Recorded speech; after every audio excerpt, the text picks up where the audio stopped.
Athens burns amid austerity protests. We'll have a live report from Greece, and President Obama flip-flops on his contraception rule. We'll have that and more right here, right now on the News Hub. Good afternoon and welcome. I'm Simon Constable. David Widener joins me for the entire show. It's normally Wendy, but you'll have to do. Well, you know, it is Friday and we are talking about contraception, so I'm right there. You're right there. First, let's go straight out to Athens, where we've got Alkman Granitsas standing by on the phone to tell us about the burning, the streets basically burning with rage, flames as disaffected workers protest these very harsh austerity measures. What's going on, Alkman?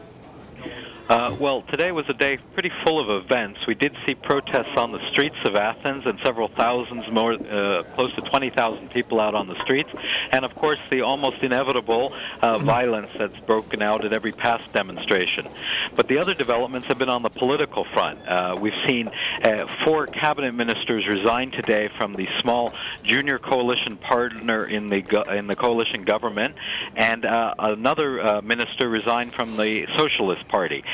Those numbers don't make a difference, possibly, to the government's legislative agenda, but they certainly sort of inflame the mood here.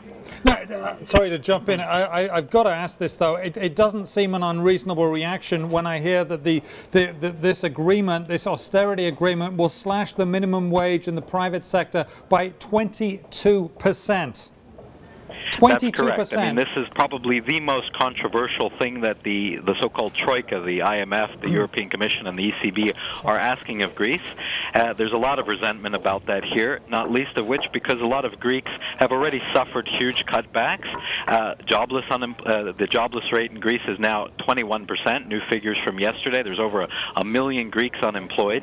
And a lot of people in the private sector feel like they've already suffered enough pain, and ultimately they don't feel they're responsible for the budget problems, the public sector problems that Greece has to come to terms with.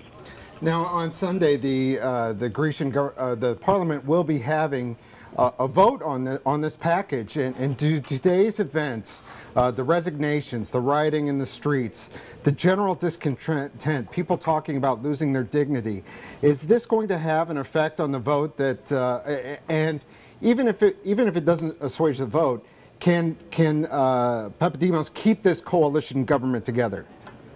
Well, that's a very good question. I think, first off, I don't think it'll have an effect on the final vote. The two parties that remain inside the coalition, between them, have 236 votes. Greece's parliament has 300 members, so they need 151 to vote. We're expecting defections from the two major parties, the New Democracy Party and the Socialist Party, but nothing, not on the scale that would probably imperil that majority.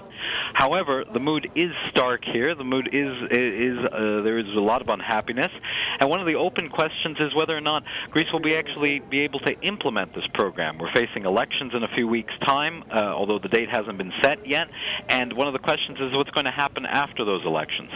How stable is the government situation in this? I mean, is it likely that the government gets overturned in an election? And if not, is it ever likely that the military takes over? That has happened within my lifetime, where there was military rule in Greece to try and stabilize the situation. Do we see a repeat? On military intervention looks unlikely at this particular moment. There are a couple of things that raises eyebrows, but the truth of the matter is the military has largely been removed from politics in the last 30 or 40 years, so I wouldn't bet on that too much. However, what is a really open question is what will the political scene look like after the elections. And here you have to go to the public opinion polls. There are two major parties in Greece, the Socialists and the New Democracy Party, and between the two of them, they've ruled the country for the last 35 years about. The thing is, in the polls, it doesn't look like either of those parties will be able to form a majority government after the next elections. And that's going to create a possibility of another coalition, and coalitions here in Greece tend to be rather unstable affairs. Yeah, it doesn't sound like it's going to be all smooth sailing. We have to leave it there. Thank you very much, Alkman Granitsas, and check out Alkman's work on WSJ.com. We thank you very much. It's late at night there. Right.